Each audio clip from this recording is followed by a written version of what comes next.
Hello children, welcome to असा education. आज हम कर रहे हैं चैप्टर 4 यानी globalisation and the Indian economy, grade 10 economics book से। इसके क्वेश्चन आंसर्स और एक्सरसाइज करते हैं। पहला क्वेश्चन है, what do you understand by globalisation? Explain in your own words. अपने शब्दों में बताइए कि आप ग्लोबलाइजेशन से क्या समझते हैं। Globalisation in today's world has come to an imply many things. अभी ग्लोबलाइजेशन का जो मतलब है वो कई चीजों के उसमें इस्तेमाल होता है। It is the process by which people of the world are unified into a single society and functions together. ये एक ऐसी प्रक्रिया है जिसमें पूरी दुनिया के लोग जो है वो एक सिंगल सोसाइटी की तरह एक हो गए हैं और सब साथ में फंक्शन करते हैं। This term is also often used to refer economic globalization, that is the integration of national economies into the international economy through trade, foreign direct investments, capital flows, migration and the spread of technology. वही इस term का इस्तेमाल जो है economic globalisation के लिए भी किया जाता है, जिसमें सारी की सारी जो नेशनल इकोनॉमीज हैं वो समावित हो गई हैं इंटरनेशनल इकोनॉमी के थ्रू, या उसमें किसके थ्रू? ट्रेड के थ्रू, एफडीआई के थ्रू, कैपिटल फ्लो के थ्रू, माइग्रेशन के थ्रू, या फिर जो टेक्नोलॉजी का स्प्रेड हो रहा है उसके through. What was the reason for putting barriers to foreign trade and foreign investment by the Indian government? Why did it wish to remove these barriers? क्या कारण थे जिसकी वजह से फॉरेन ट्रेड या फॉरेन इन्वेस्टमेंट पे बैरियर लगाए गए इंडियन गवर्नमेंट के द्वारा, और फिर उसको क्यों रिमूव करने की इच्छा जताई गई? Barriers to foreign trade and foreign investment were put by the Indian government to protect domestic producers from foreign competition, especially when industries had just begun to come up in the 1950s and 1960s. जो foreign trade या foreign investment पर रोक लगाई गई उसका या barriers लगाए गए इंडियन गवर्नमेंट के द्वारा, उसकी वजह ये थी कि जो यहाँ के इंडिया के अपने डोमेस्टिक प्रोड्यूसर्स थे उनको फॉरेन कंपटीशन से बचाया जा सके, खास तौर से तब जब इंडस्ट्रीज की शुरुआत हो रही थी 1950 और 1960s में। At this time, competition from imports would have been a death blow to the growing industry. अगर इस टाइम पे कंपटीशन होता इंपोर्ट्स का तो खास तौर से जो इंडस्ट्रीज ग्रो हो रही है उनके लिए बहुत ज्यादा प्रॉब्लम वाली बात होती।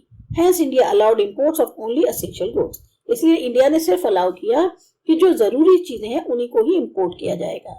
Later in the 1990s, the government wished to remove these barriers because it felt that domestic producers were ready to compete with foreign industry.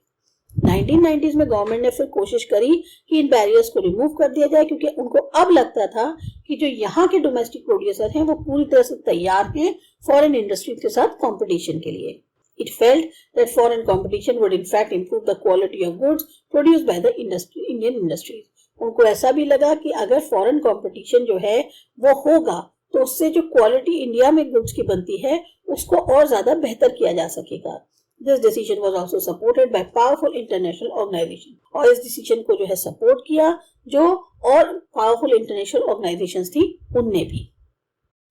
How would flexibility in labor laws help companies? जो labour laws हैं उनको कैसे, अगर उसमें flexibility करी जाए तो उससे कंपनीज को कैसे हेल्प मिलती है? Flexibility in labor laws will help companies in being competitive and progressive. अगर लेबर के जो लॉज हैं उनमें आप फ्लेक्सिबिलिटी करोगे तो जैसे कुछ छूट दोगे, कोई ढीलाई दोगे, तो उससे कंपनीज जो है वो ज्यादा कॉम्पिटिटिव और ज्यादा प्रोग्रेसिव हो पाएंगी। By easing up on labor laws, company heads can negotiate wages and terminate employment depending on market conditions. अगर आप लेबर लॉज को ईज दोगे तो उससे क्या होगा, जो कंपनी के हेड्स हैं वो जो वेतन देते हैं उस पर नेगोशिएट कर सकते हैं, एम्प्लॉयमेंट को जो है वो कर सकते हैं, हटाना है रखना है, डिपेंड करता है कि मार्केट कंडीशन कैसी है। This will lead to an increase in the company competitiveness. इससे जो कंपनी की competitiveness है उसमें जो है बढ़ोतरी होगी। What are the various ways in which MNCs set up or control production in other countries? कौन से ऐसे तरीके हैं जिसकी मदद से जो MNCs हैं वो सेटअप करती हैं, कंट्रोल करती हैं या प्रोडक्शन करती हैं और दूसरी कंट्रीज में? The various ways in which MNCs set up, control or production in the other countries are by buying out domestic companies or making the latter work from them. वो वहां की जो डोमेस्टिक कंपनीज है उनको या तो खरीद लेती हैं या फिर उनको करती हैं कि वो उनके लिए काम करें। Sometimes MNCs buy mass produce of the domestic industries and then sell it under their own brand name at much higher rates in foreign countries. ये जो एमएनसीज हैं ये क्या करती हैं, जो डोमेस्टिक इंडस्ट्रीज हैं उनमें जो भी प्रोडक्ट बन रही है, मास प्रोडक्ट हो रहा है, उसको ये पूरा खरीद लेती हैं, फिर अपना ब्रांड लगा के ऊंचे दाम पे फॉरेन कंट्रीज में बेचती हैं। MNCs look towards developing nations to set up trade because in such places the labour and manufacturing costs are much lower. और एमएनसीज ज्यादातर कोशिश करती हैं कि जो डेवलपिंग नेशंस हैं उनमें जो है सेटअप करें अपना ट्रेड, क्योंकि ऐसी जगहों पर जो लेबर है या जो मैन्युफैक्चरिंग कॉस्ट है वो बहुत सस्ती पड़ती है। Why do developed countries want developing countries to liberalize their trade and investment? What do you think should the developing countries demand in return? जो डेवलप कंट्रीज हैं वो क्यों चाहती हैं कि डेवलपिंग कंट्रीज जो हैं अपने ट्रेड या इन्वेस्टमेंट में थोड़ा सा लिबरल हों? Why? और आपको ऐसा क्यों लगता है कि डेवलपिंग कंट्रीज को जो है इसके बदले में उन्हें कुछ मिलना चाहिए, या वो क्या ऐसा डिमांड रखें? Developed countries want the developing countries to liberalize their trade and investment because then the MNCs belonging to the developed countries can set up factories in less expensive developing nations and thereby increasing profit with lower manufacturing cost and the same sale price. अगर develop countries क्यों चाहते हैं कि developing countries जो हैं वो अपने trade या इन्वेस्टमेंट में थोड़ा सा लिबरल हो? क्योंकि एमएनसीज जो डेवलप कंट्रीज को बिलोंग करती हैं वो आसानी से अपनी फैक्ट्रीज जो हैं जहां कम उनको लेबर सस्ता पड़ रहा है, मैन्युफैक्चरिंग कॉस्ट सस्ती पड़ रही है, ऐसे डेवलपिंग नेशंस में वो जो है अपनी फैक्ट्रीज को सेटअप करेंगी। उससे उनको मुनाफा ज्यादा होगा, वहां मैन्युफैक्चरिंग कॉस्ट कम आएगी और सेम सेल प्राइस होगी। In my opinion developing countries should demand in return for some manner of protection of domestic producers against competition from imports. ऐसे में जो डेवलपिंग कंट्रीज होती हैं उनको एटलीस्ट रिटर्न में कुछ प्रोटेक्शन जो है एक तरह से अपने लिए जो डोमेस्टिक प्रोड्यूसर्स हैं उनके लिए डिमांड करना चाहिए, जो कंपटीशन हो रहा है इंपोर्ट्स का उसको लेकर। Also charges should be levied on MNCs looking to set base on developing nations. साथ ही साथ चार्जेस भी लगाने चाहिए उन एमएनसीज पर जो डेवलपिंग नेशंस में अपना बेस बनाने की कोशिश कर रहे हैं। The impact of globalisation has not been uniform, explain this statement. जो असर है ग्लोबलाइजेशन का वो एक जैसा नहीं है सब जगह। इस स्टेटमेंट को आपको एक्सप्लेन करना है। The truth of this statement can be verified if you observe the impact of MNCs on domestic producers and the industrial working class. हम ये जो सच्चाई है इस स्टेटमेंट की उससे वेरीफाई कर सकते हैं कि जो असर है एमएनसीज का डोमेस्टिक प्रोड्यूसर्स पे या जो इंडस्ट्रियल वर्किंग क्लास है उस पर। Small producers of goods such as batteries, capacitors, plastic, toys, tires, dairy products and vegetable oil have been hit hard by the competition from cheaper imports. अभी जो छोटे छोटे उत्पादन वाले लोग हैं जैसे बैटरी बनाने वाले, कैपेसिटर बनाने वाले या plastic, toy, tyre, dairy products या वेजिटेबल ऑयल वाले हैं, इनको सबसे ज्यादा कंपटीशन झेलना पड़ता है क्योंकि बाहर से जो चीजें इंपोर्ट होती हैं वो काफी सस्ती होती हैं। Also, workers are now employed flexibly in the face of growing competition.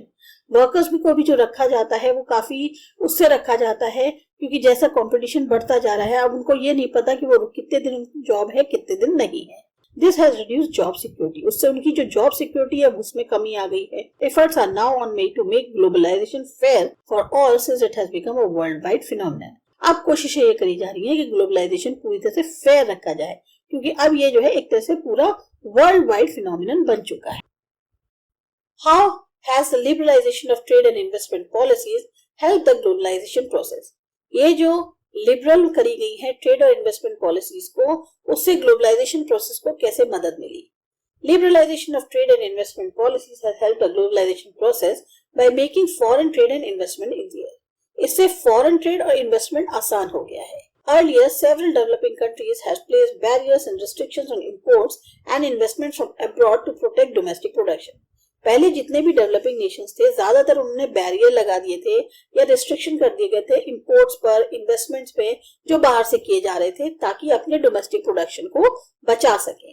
However, to improve the quality of domestic goods, these countries have removed the barriers. लेकिन अगर आपको ये पता ही नहीं चलेगा कि बाहर की कंट्री की जो प्रोडक्ट है उसकी क्वालिटी और आपकी क्वालिटी में फर्क क्या है, तो ऐसे में अपनी क्वालिटी को और बेहतर बनाने के लिए इन बैरियर्स को हटाना जरूरी है। Thus, liberalization has led to make further spread of globalization because now businesses are allowed to make their own decision on imports and exports. अभी लिबरलाइजेशन जो है और ज्यादा मदद कर रहा है ग्लोबलाइजेशन को फैलने में क्योंकि अब बिजनेसेस जो हैं उनको अलाउ कर दिया गया है कि वो अपने डिसीजंस खुद ले सकते हैं इंपोर्ट पर और एक्सपोर्ट पर। This has led to a deeper integration of national economies into one conglomerate whole. इससे क्या है जितनी भी नेशनल इकोनॉमीज हैं वो आपस में जो है एक तरह से जुड़ती जा रही हैं, एक होती जा रही। How does foreign trade led to integration of markets across countries? Explain with an example other than those given here. अभी फॉरेन ट्रेड जो है उसमें कैसे हो रहा है कि मार्केट जो है, जितने भी कंट्रीज में मार्केट्स हैं वो भी सब एक तरह से एक होते जा रहे हैं, जुड़ते जा रहे हैं। एग्जाम्पल बताना है जो आपके यहाँ दिए हुए हैं उनके अलावा। Foreign trade leads to integration of markets across the countries by the process of imports and export. Import और एक्सपोर्ट की प्रक्रिया से इंटीग्रेशन हो रहा है मार्केट्स का। Producers can make available their goods in markets beyond domestic ones via exports. अब producers क्या है, वो अपनी चीजों को मार्केट में अवेलेबल करा सकते हैं, डोमेस्टिक तो है ही, एक्सपोर्ट्स के थ्रू भी। Likewise buyers have more choice on account of imports from other countries. तो जो खरीदने वाले हैं लोग, उनके पास अब चॉइस ज्यादा हो गई है इंपोर्ट की, जो और कंट्रीज से आ रहे हैं। This is how markets are integrated through foreign trade. ऐसे मार्केट जो है वो जुड़ते हैं फॉरेन ट्रेड से। For example, Japanese electronic items are imported to India and have to prove to be a tough competition for less technologically advanced companies here. अब जैसे Japanese electronic items जो हैं, जो इंडिया इंपोर्ट किए जाते हैं, वो काफी टफ कंपटीशन दे रहे हैं यहाँ की कंपनीज के लिए जो उनके मुकाबले उतनी टेक्नोलॉजिकली एडवांस नहीं है। Globalization will continue in the future. Can you imagine what the world would be like 20 years from now? Give reasons for your answer. Globalisation ऐसे ही जारी रहेगा भविष्य में। अब आप इमेजिन करो कि दुनिया आज के बाद 20 सालों का जब हो जाएंगे तो कैसी होगी, यानी आगे 20 साल में के बाद दुनिया कैसी दिखेगी, आपको अपने रीजन बताने हैं। Globalisation will continue in the future, ये बात जाहिर है। 20 years from now, the world will be more globally connected and integrated into one international economy if this process continues on a fair and equitable basis. आज के 20 साल आगे की अगर हम कहें तो दुनिया जो है वो ज्यादा ग्लोबली कनेक्टेड होगी, इंटीग्रेटेड होगी, एक इंटरनेशनल इकोनॉमी बन चुकी होगी। अगर ये प्रोसेस जो है सही तरीके से फेयर और इक्विटेबल बेसिस पे चलता रहे तो ये ग्लोबलाइजेशन आगे चल के एक बहुत बड़ी इंटरनेशनल इकोनॉमी बन सकती है। Trade and capital flows will increase alongside the mobility of labour. जो ट्रेड और कैपिटल फ्लो तो हो ही रहा है, साथ ही साथ जो मूवमेंट है लेबर का वो भी बढ़ेगा। This will occur because liberalization will get augmented and MNCs will converge with other companies producing the same goods. इससे क्या होगा, एक तो लिबरलाइजेशन इसका कारण है और दूसरा MNCs जो हैं वो और कंपनीज को जो हैं अपने अंदर जोड़ते जाएंगे जो उन्हीं के जैसे सामान बनाती हैं। Suppose you find two people arguing. अब आप देख रहे हो दो लोग बहस कर रहे हैं। One is saying globalization has hurt our country's development. एक कह रहा है कि ग्लोबलाइजेशन ने हमारे जो कंट्री का डेवलपमेंट है उसको चोट पहुंचाई है। The other is telling globalization is helping India develop. दूसरा कह रहा है नहीं, ग्लोबलाइजेशन से इंडिया डेवलप कर रहा है। How would you respond to these organizations? अब आप इस चीज को कैसे रिस्पॉन्ड करोगे? Globalization has hurt our country's development because पहले ग्लोबलाइजेशन ने हमारी कंट्री को जो डेवलपमेंट हो रहा है उस पर चोट पहुंचाई है। कैसे? Firstly, it has led to the annihilation of small producers who face stiff competition from cheaper imports. जो यहाँ के छोटे उत्पादक हैं उनको बहुत टफ कंपटीशन झेलना पड़ता है जो बाहर से सस्ती चीजें आती है उनके लिए। Secondly, workers are no longer have job security and an employed flexibility. अभी वर्कर्स की कोई जॉब सिक्योरिटी नहीं है, उनको एम्प्लॉय किया जाता है पर जब उनको काम की जरूरत नहीं है तो उनको निकाल भी दिया जाता है। इसकी वजह से जॉब सिक्योरिटी उनकी बहुत कम हो गई। दूसरा, globalisation is helping India develop in account of the following reason. अब ग्लोबलाइजेशन से मदद क्या मिल रही है? Firstly, the competition it entails had led to a rise in the quality of products in the market. Competition की वजह से जो गुड्स का प्रोडक्शन हो रहा है उसकी क्वालिटी काफी ज्यादा इंप्रूव हुई है क्योंकि मार्केट में कंपटीशन बहुत ज्यादा है। Secondly, it has made available a wide variety of goods in the market for the buyer to choose from. पहले क्या होता था, आपके ही कंट्री में जो चीजें अवेलेबल है आप उनको चुन सकते थे, पर ग्लोबलाइजेशन होने की वजह से अब आपके पास एक ही चीज की बहुत सारी चॉइसेस हैं। आपके ऊपर है आप कौन सी चीज लेना चाहें। Now imported goods are easily available alongside domestic products. तो डोमेस्टिक प्रोडक्ट्स तो है ही है, साथ ही साथ इंपोर्टेड गुड्स भी आसानी से अवेलेबल है। Fill in the blanks. Indian buyers have great choice of goods then they did 2 decades back. अगर पिछले 2 दशक का वो कहे तो इंडिया के बायर्स जो है अब उनके पास ज्यादा चॉइस है गुड्स को खरीदने की। This is closely associated with the process of closely associated with the process of globalization. Markets in India are selling goods produced in many other countries. This means there is increasing dash with other countries. Trade.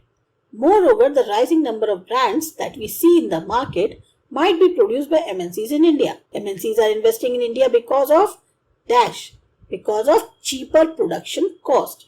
While consumers have more choices in the market, the effect of rising dash and dash has meant greater dash on the producers. अभी consumers को बहुत choices हैं market के अंदर, तो जो effect है rising demand and purchasing power, उसका मतलब हुआ और ज़्यादा greater competition among the producers. Last है choose the most appropriate option. The past 2 decades of globalization has been seen rapid movements in. अब जो पिछले 2 दशक है ग्लोबलाइजेशन के, उन्होंने बहुत तेजी देखी है किसमें? Goods, services and people between countries, goods, services and investment between countries, या goods, investment and people within countries. इसका करेक्ट आंसर है goods, services and investment between countries. Next है the most common route for investment by MNCs in countries around the world is to set up new factories, buy existing local companies या form partnership with local companies. Answer is buy existing local companies. Third है globalization has led to improvement in living conditions of all the people, of people in the developed countries, of workers in the developing countries. Answer is none of the above. ये था आपका chapter. इसकी exercise को अच्छी लगी, समझ में आई, subscribe करो हमारा चैनल आसा एजुकेशन. बाय.